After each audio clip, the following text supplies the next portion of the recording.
ಸಿಂಹ ಏನಾಯ್ತು? ಸ್ವಲ್ಪ ತಲೆನೋವ್ತಾ ಇದೆ. ತಲೆನೋವ್ತಾನೆ, ನಾನು ಹೆಡ್ ಮಸಾಜ್ ಮಾಡ್ತೀನಿ. ಬೇಡ ಬೇಡ, ಸ್ವಲ್ಪ ಹೊತ್ತು ಸರಿ ಹೋಗುತ್ತೆ. ನರಸಿಂಹ, ನಿನಗೆ ಏನೇ ಕೋಪ ಇದ್ರೂ ನನ್ನ ಮೇಲೆ ತೋರಿಸು, ನಿನ್ನ ಹೆಲ್ತ್ ಮೇಲಲ್ಲ. ಇರು, ಮಸಾಜ್ ಮಾಡಿದ್ರೆ ಎಲ್ಲ ತಲೆನೋವು ಕಮ್ಮಿ ಆಗುತ್ತೆ.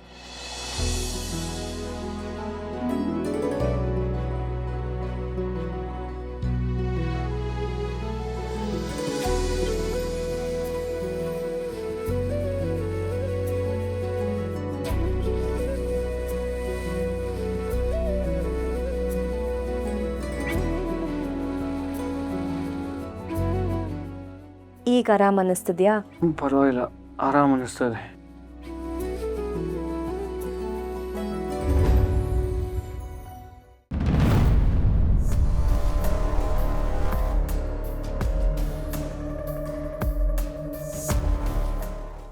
ಅದು ನರಸಿಂಹಂಗೆ ತಲೆನೋವು ಅಂತಿದ್ದ, ಅದಕ್ಕೆ ಮಾಡಿದ್ದಾತು. ಎಲ್ಲ ಆಯಿತು, ಈಗ ತಾನೇ ಶುರು ಮಾಡಿದ್ದು. ಇನ್ನೊಂದು ಸ್ವಲ್ಪ ಮಾಡಿಸಂದೇನಾ? ಅದು ಸಿಂಹ, ಇನ್ನೊಂದು 5 ನಿಮಿಷದಲ್ಲಿ ತಲೆನೋವೆಲ್ಲ ಹೋಗ್ಬಿಡುತ್ತೆ. ನೀನು ಇವಾಗ ಓದ್ಕೋ. ಅಲ್ಲ ನರಸಿಂಹ, ಈಗ ಓದೋ ಟೈಮ್ ಐತಿ. ಸಂಜನಾ, ನೀವು ಹೋದ್ರೆ ನಾ ಕ್ಲಾಸ್ ಚಾಲೂ ಮಾಡ್ತೀನಿ. ಸಂಜನಾ, ನನಗೊಂದು ಗ್ಲಾಸ್ ಕಾಫಿ ಮಾಡ್ಕೊಬರ್ತೀಯಾ? ನೀನು ಕಾಫಿ ತುಂಬ ಚೆನ್ನಾಗಿ ಮಾಡ್ತೀಯ.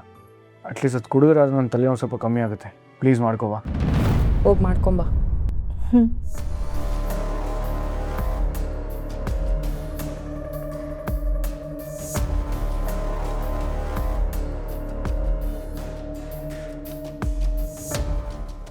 ಇದಕ್ಕೆ ಭಾಳ ತಲೆನೋಸಾಕತ್ತೈತಿ? ಹಾಂ, ಸ್ವಲ್ಪ ನೋಡ್ತದೆ. ಓಕೆ, ಒಂದು ಸ್ವಲ್ಪ ಇಂಪಾರ್ಟೆಂಟ್ ಕ್ವಶನ್ಸ್ ಅದಾವ. ಒಂದು ಈ ಚಾಪ್ಟರ್ ಮುಗಿಸಿನಂತ ರೆಸ್ಟ್ ಮಾಡಕ್ಕೈತ.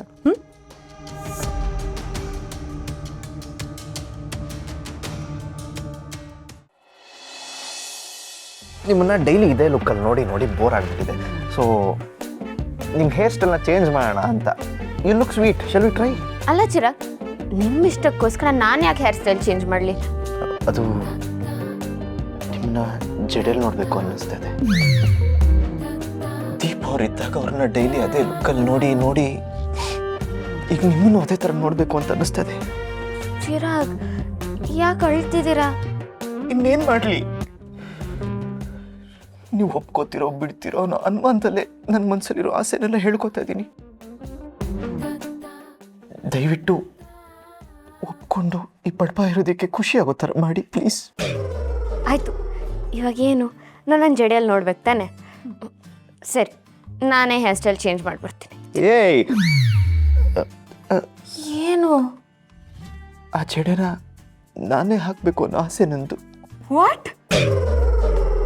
ನೀವು ನಂಗೆ ಜಡೆ ಹಾಕ್ತೀರಾ? ಇಂಪಾಸಿಬಲ್. ವೈ? ಯಾಕಂದ್ರೆ ನನ್ನ ಪರ್ಮಿಷನ್ ಇಲ್ಲದೆ ಯಾರು ನನ್ನ ಕೂದಲು ಮುಟ್ಟಂಗಿಲ್ಲ. ಚಿರಾಗ್, ಚಿರಾಗ್, ಮತ್ತೆ ಯಾಕೆ ಅಳ್ತಿದ್ದೀರಾ? ದೀಪ ಅವ್ರು ನೆನಪಾದ್ರು.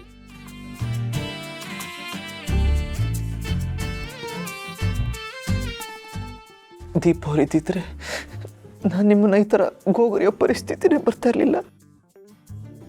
ನಾನು ಏನು ಮಾಡಿದ್ರು ಸುಮ್ಮನಿರೋರು. ಸರಿ ಆಯಿತು, ಇವಾಗೇನು ನೀವು ನಂಗೆ ಜಡೆ ಹಾಕ್ಬೇಕು ತಾನೆ? ಸರಿ, ಹಾಕಿ. Thank you.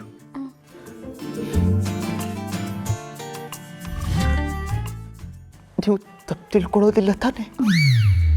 ಇಲ್ಲ. ದೀಪ ಅವ್ರನ್ನ ಬಿಟ್ಟು ನಿಮ್ಮನ್ನ ಮುಡ್ತಾ ಇದ್ದೀನಿ ಅಂತ ಬೇಜಾರು ಮಾಡ್ಕೊಳ್ಳೋದಿಲ್ಲ ತಾನೆ? ನೋ ಚಿರಾಗ್. ಹಾಗಾದ್ರೆ ತಿರ್ಕೊಳ್ಳಿ.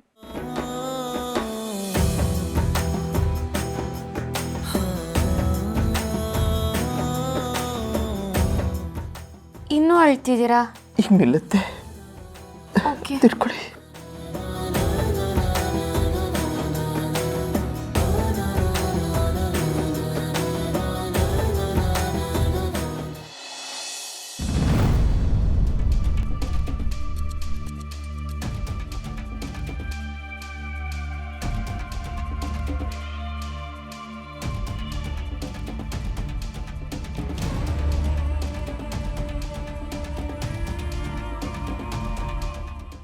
ಏನ್ರಿ ಅಪ್ಪ ಯಾವುದೋ ಕೇಸ್ ಫೈಲ್ ಓದಾಕತ್ತೀರ ಅನಿಸ್ತದ? ನಾವು ಎಲ್ಲೇ ಇರಲಿ ಎಷ್ಟೇ ಹೊತ್ತಾಗಿರಲಿ ಡಿಪಾರ್ಟ್ಮೆಂಟ್ ಕೆಲಸ ಮಾಡ್ತಾನೆ ಇರಬೇಕು. ಅದಂತೂ ಖರೆ ಐತ್ರಿ. ಪೊಲೀಸ್ ಡಿಪಾರ್ಟ್ಮೆಂಟ್ ಅಂದ್ಮ್ಯಾಗ ರಿಸ್ಕ್ ಇದ್ದಿದ್ದಲ್ರಿ.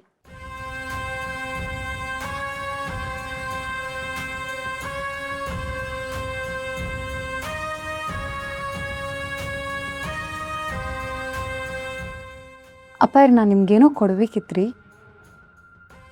ಏನಮ್ಮ? ಈ ಲೆಟರ್ ಓದ್ರಿ, ನಿಮ್ಗೆ ಗೊತ್ತಾಗ್ತದೆ.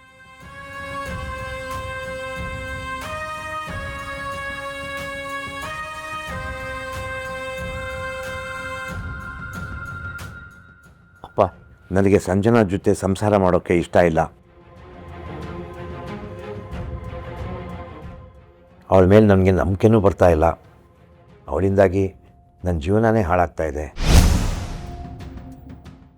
ಇನ್ನು ಮುಂದೆ ನಾನು ಕೇವಲ ನನ್ನ ಭವಿಷ್ಯದ ಬಗ್ಗೆ ಮಾತ್ರ ಗಮನ ಕೊಡ್ತೀನಿ. ಅಪ್ಪ, ಹಾಗೆ ಕನ್ನಿಕಾ ಸಹಾಯ ತಗೊಂಡು ಚೆನ್ನಾಗಿ ಓದಿ ಒಳ್ಳೆ ಮಾರ್ಕ್ಸ್ ತೊಗೊಂಡು ನಿಮ್ಮ ಆಸೆಯಂತೆ ದೊಡ್ಡ ಆಫೀಸರ್ ಆಗ್ತೀನಿ. ಇದನ್ನು ನನಗೆ ನಿಮ್ಮ ಮುಂದೆ ಹೇಳೋಕ್ಕೆ ಧೈರ್ಯ ಸಾಲಿಲ್ಲ. ಅದಕ್ಕೆ ಈ ಪತ್ರದ ಮುಖಾಂತರ ತಿಳಿಸ್ತಾ ಇದ್ದೀನಿ. ಹೆಂಡತಿ, ನಿಮ್ಮ ಮಗ ನರಸಿಂಹ.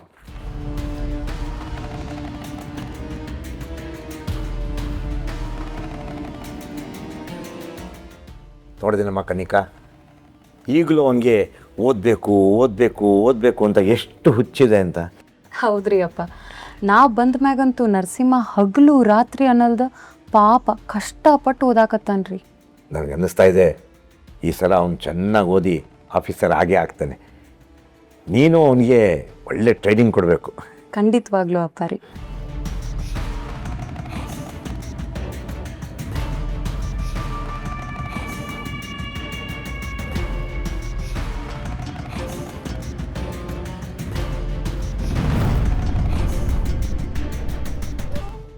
ಸಂಜನಾ, ಹೀಗೆ ಹೇಳ್ತೀನಿ ಅಂತ ಬೇಜಾರು ಮಾಡ್ಕೋಬೇಡ. ನರಸಿಂಹ ಇನ್ನೂ ಸ್ವಲ್ಪ ಜಾಸ್ತಿ ಓದಿ ದೊಡ್ಡ ಆಫೀಸರ್ ಆಗಬೇಕು ಅಂತ ಇದ್ದಾನೆ. ಹಾಗಾಗಿ ದಯವಿಟ್ಟು ಅವನಿಂದ ನೀನು ಸ್ವಲ್ಪ ದೂರ ಇರೋ.